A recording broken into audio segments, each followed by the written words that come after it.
We'd like to welcome Keith Miller, House candidate for District 1, to our SDPR LCA 2026 primary legislative candidate survey. Keith Miller was not able to attend in person, so he provided a written response, and I believe I am going to read that as well as we will have it on the screen. Hello, I am Keith Miller, Republican candidate for District 1 House. I have been married to my wife Ann for 25 years. We have 6 children, 2 girls, 4 boys, ages 12 to 21. We live southwest of Aberdeen, where we have a small farm, cattle, horses, mules, hogs, and chickens. We own and operate K&A Log Furniture LLC, a business that designs and manufactures log and rustic furniture, constructs and restores log homes, operates a tree service and sawmill, and sells logs, boards, beams, slabs, and firewood. You can see our products on our website, www.klogfurniture.com, or on our Facebook page by searching for K&A Log Furniture. I am a reserve officer with the Aberdeen PD and a volunteer firefighter with Warner Fire Department. My family and I enjoy working, hunting, fishing, and playing softball and basketball. One of the reasons I decided to enter the race is that our state government needs true conservative Republicans in office, individuals who have high moral and ethical standards and a desire for the betterment of South Dakota and the USA. People who will roll up their sleeves, get to work, and make the hard decisions. That is what District 1 will get if they decide to elect me to represent them. The first question is district specific. What do you identify as the primary property rights issue in your district, and what is your single most serious concern regarding it? Resource depletion, loss of local control, or unintended consequences? Invoking eminent domain as a private company has been the primary property rights issue in the last several years. This issue has been partially resolved with the passage of SB 88, but we need to continue to strengthen property rights on a state and local level. The slogan, "No eminent domain for private gain," applies to any industry or company that is attempting to usurp authority over landowners. This battle is morphing into an issue with data centers. While I am a proponent of free market enterprises, a governing body offering tax breaks or freezes to private industries flies in the face of free market economics. A private industry must provide for the materials, supplies, and utilities that it uses and must provide for the delivery costs and infrastructure of the same. These costs should not be borne by residents. Just like any private individual, a company may not infringe upon the rights or property of others. Question 2, action plan. What specific legislative action or policy change would you champion to address this issue?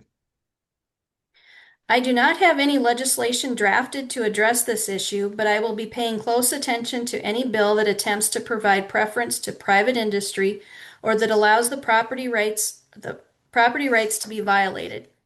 Question 3, core components. Property rights involve the right to possess, control, exclude, enjoy, and dispose. How is the right to exclusion at risk from state mandates in your district, and how will you protect it? A landowner has the right to control his property as he sees best.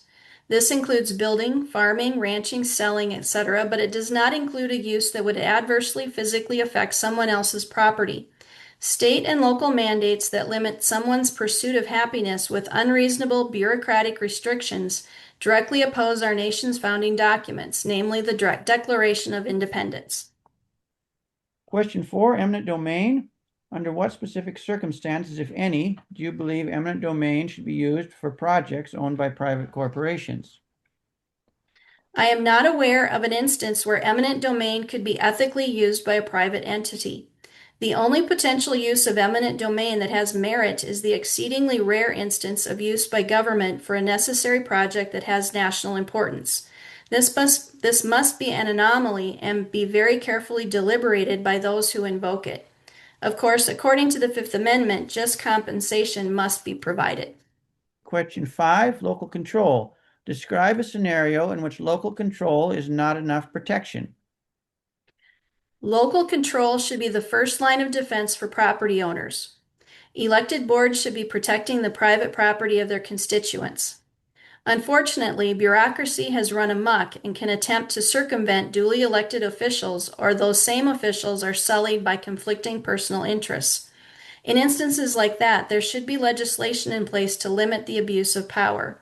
Just like any form of power, checks and balances must be in place to protect the individual. In closing, as we head toward the June 2nd primary, it is vital that voters know how to reach their potential representatives. For our final 2 minutes, please let the folks in District 1 know how they can contact you directly, where they can pick up a sign to show their support, how they can join your team as a volunteer, and how to give donations. I hope I have been clear in my answers to the questions proposed, and I am grateful for the opportunity to share some of the convictions that I hold. Property rights are of paramount importance, but so are issues like family, freedom, protecting the innocent, limiting government, and fiscal responsibility. You can visit my website, www.keithmillerforsd.com, or our Facebook page, Keith Miller for District 1 House. My wife and I have been visiting the farms and communities in District 1 in the hopes of meeting fellow patriots and citizens who care. Last week we were in Groton, Waubay, Britton, and Warner. This week we hope to visit Webster and Bristol. The week following, Siston, Summit, Veblen, and Wilmot. I would love to be able to visit all the towns in District 1, but time is fleeting. Please feel free to reach out by email, keithmillerforsd@gmail.com, telephone 605 216 5376, or stop by our shop at 38508 139th Street. I encourage all the residents in District 1 to carefully consider the candidates that appear in the Republican primary. Do your research, vote for those who hold views most similar to your own. Remember our motto enshrined in our Constitution: under God, the people rule.